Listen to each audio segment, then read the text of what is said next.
So this is a film that I have watched before, quite a while ago, around the time it came out, I think about a year afterwards, so maybe 2011-ish, and always found it overrated from when I watched it. I found the hype to be more than real, and well, it was like horror, so I thought I'd check it out anyway, but I waited a bit because it was never on my list or anything like that. And I did just find it overrated from when I watched it. But I got the DVD given to me 6 months to a year ago from my sister when she upgraded the Blu-ray on it, and she just said I could have it, so it was on my shelf for a while. And I've been thinking about it for the last couple days, and I thought, why not review it? It's been a while since I've seen it. My thoughts might change, and we'll see how this viewing goes. And as much as I did like it, maybe a pinch better than when I originally watched it, I still did find it overrated. But I did get a new perspective on it at the same time, because we're looking at approximately 10 years difference in watches. And the performances are all extraordinary, and it's a very well shot film. Darren Aronofsky, hang on a sec, I'll get his name. Darren Aronofsky, who directed one of my favorite films, Mother, which is easily his best film in my opinion. I loved Mother. I recently watched it again for the second time as well. I don't know if I'll be reviewing it anytime soon, but Mother is fantastic with Jennifer Lawrence and Javier Bardem. Great film. He also directed Requiem for a Dream, which I haven't seen in a long time. I'll probably be rewatching that soon. And a film called Pi, which I am interested in.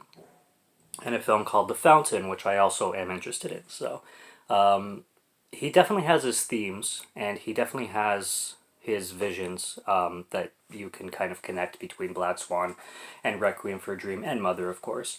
Really surreal, disturbing plots, focusing on a lot more on drama and psychological thriller drama kind of themes with horror mixed in a little bit. So I'd say like 75-25 between psychological drama, thriller, and horror elements. But the horror is definitely there, because when the horror comes in, the horror is strong in his films. And the controversy is very strong in his films too, especially in Mother. Jeez. A lot of people say Requiem for a Dream is one of the most disturbing films, but Mother takes the cake, I think. Different themes, of course, though. You know, one is drugs and the other is really violent things done to really innocent people. So this is a story about a woman named Nina, and she is an aspiring ballerina. She is practicing to play the role of a dual role, actually, of the White Swan and the Black Swan in a production called Swan Lake, which is a Russian-German production in real life. And she wants to have this dual role. The theater director named Thomas, who I thought had a French accent, and I definitely got the French accent from him, but I wasn't 100% sure. I did have to look his character up, and it was a French accent. It just kind of sounded German at the same time, but yeah, definitely a French guy.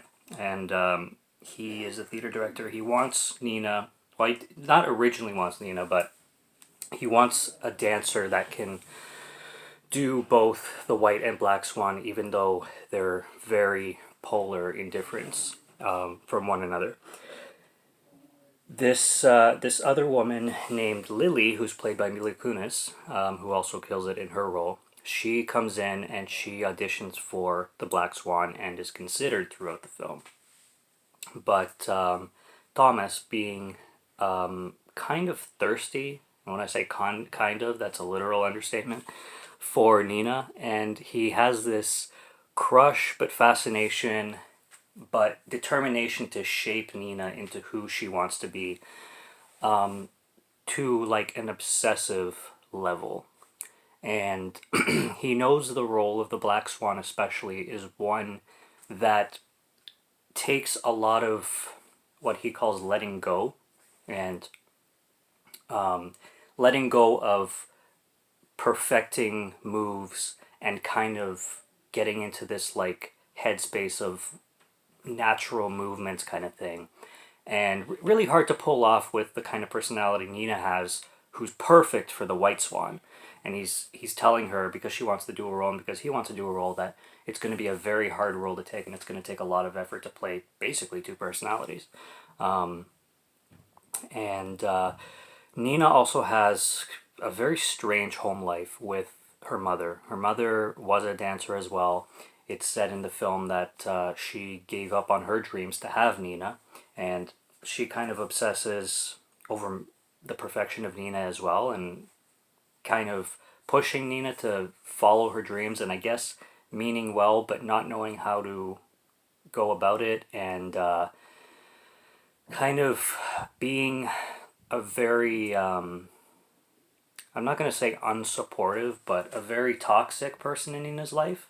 Very toxic person in Nina's life. Not to say that other characters don't come in that are equally or more or more toxic, but you can kind of tell that Nina's mother has good intentions. She just doesn't know how to treat Nina,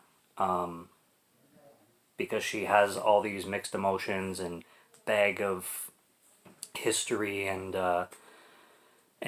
ideas of what's good for Nina, but not knowing how to execute what's good for Nina, kind of thing. That's the best way I can describe it. So back to Thomas being thirsty. It's just, he pushes her a lot, and I like the scene where Nina goes to talk to him and kind of suggests that she does the dual role, and he basically says he gave it to another girl, and then opens the door for Nina to go out and dismisses her, but then shuts it as she's about to leave, and he's like, oh, that's it? You're not gonna try and have me change my mind or convince me otherwise that you're fit for a dual role? And then he kind of tests her with this reverse psychology kind of thing and ends up making out with her, and then she bites his lip and he kind of freaks out, and she leaves. She is not, she basically accepts that she was not given the role until she congratulates the girl who he said he chose to do the role of the White and Black Swan. And then the papers are posted, and it turns out that he actually chose Nina, and her name is on the announcement saying that Nina is playing the Black and the White Swan. So obviously the other chick who she thought was picked, she thinks Nina was fucking with her, and she goes to confront Nina and all that. But I don't know if that was, again, Thomas trying to play with Nina's psychology and saying that on purpose, or if he literally just changed his mind when he had Nina bite his lip, and he saw that not negative, that dark passion in her. Or not evil either, but that rebellious side of Nina, which he never saw before. He always saw her as a sweet, angelic white swan. But then I guess maybe he changed his mind. It could go either way. Maybe he just was psychologically fucking with her, because that's basically what he does for the whole film. And Mila Kunis's character, Lily, she clearly is doing, like, all her motivations are on purpose for sure. The plot basically develops in convincing the audience that Nina is going crazy, which she is.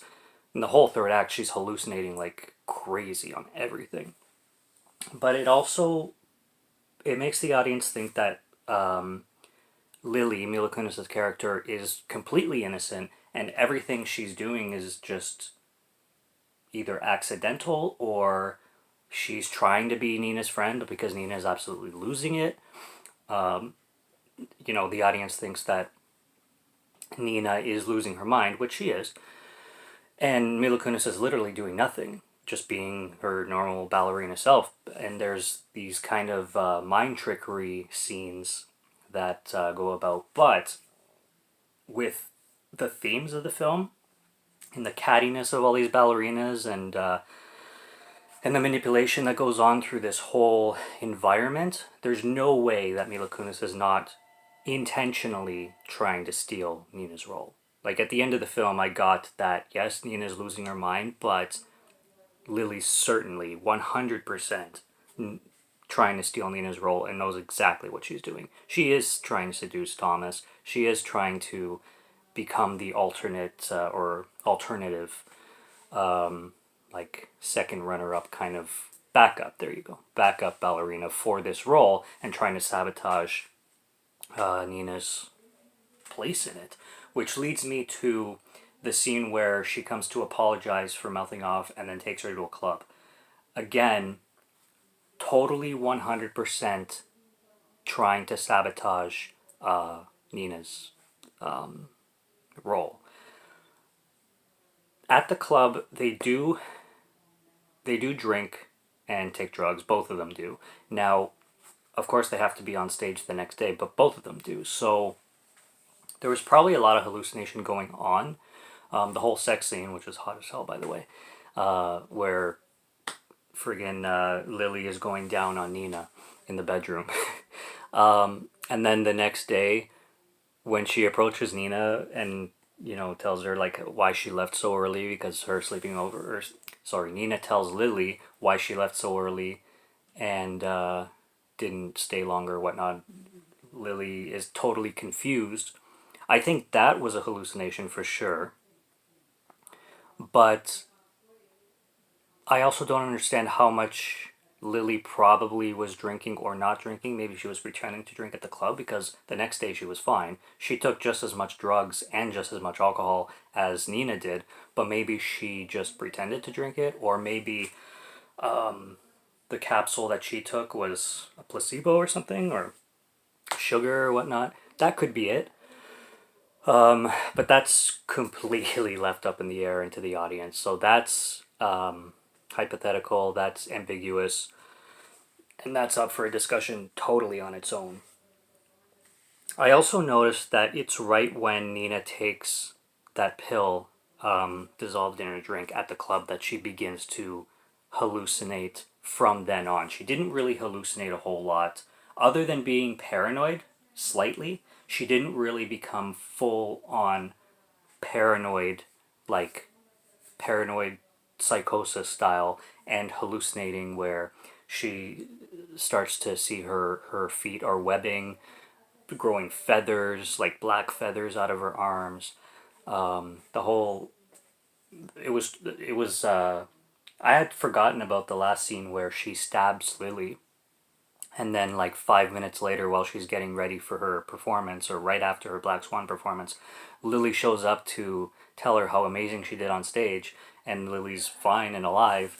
And then it turns out that the blood that she saw coming from the bottom of the door and the body in the closet or room or whatever wasn't there, and Lily's fine. And turns out she stabbed herself with a piece of glass, and she literally has a piece of glass inside of her stomach or abdomen or whatnot, and goes again to perform as the White Swan, bleeding.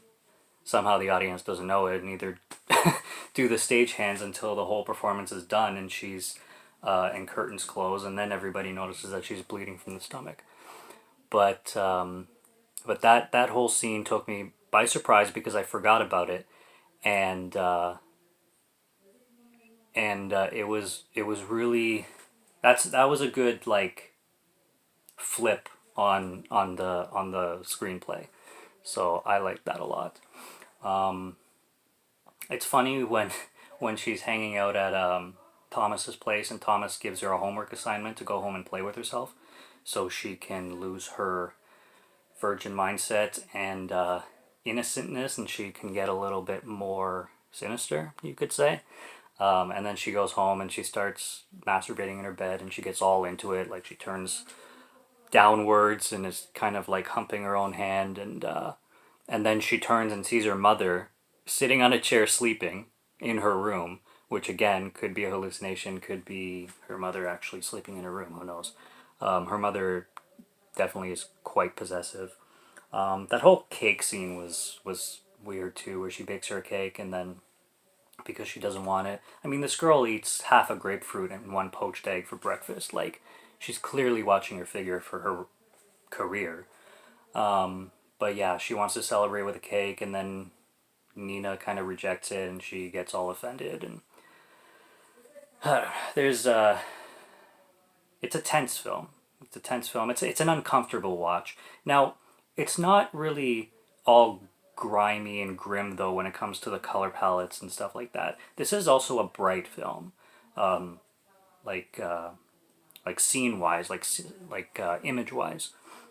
It's not like it's not as dark looking as its themes are, kind of thing. But it's a very uncomfortable film to sit through for sure. Like I said, I still find it overrated for what it is. I think the hype kind of killed it a bit. But I gave it a 60. No. Yeah, I did give it a 68 out of 100. Why out of 100? Because I hate decimals. So 68 on it, 3.5 on Letterboxd. And she deserved Best Actress, I could say that, because she did get the Academy Award for Best Actress in a leading role. And Mila Kunis did a phenomenal job, kind of outside her typical roles too. So that was cool to see. Wonder if there's anything that I can talk about scene-wise, but I didn't take any notes for this one, so I'm winging this. It's, I think it's one of those films that you know already whether you're going to be interested in it or not. It's a very dark psychological horror with a lot of sexuality in it. A lot of sexuality in it.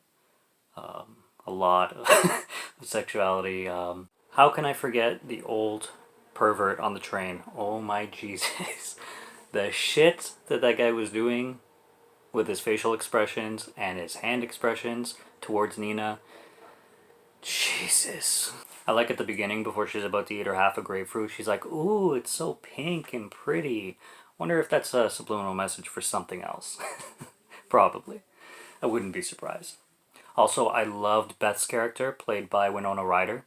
I'm pretty sure it's Winona Ryder. It is Winona Ryder. She plays the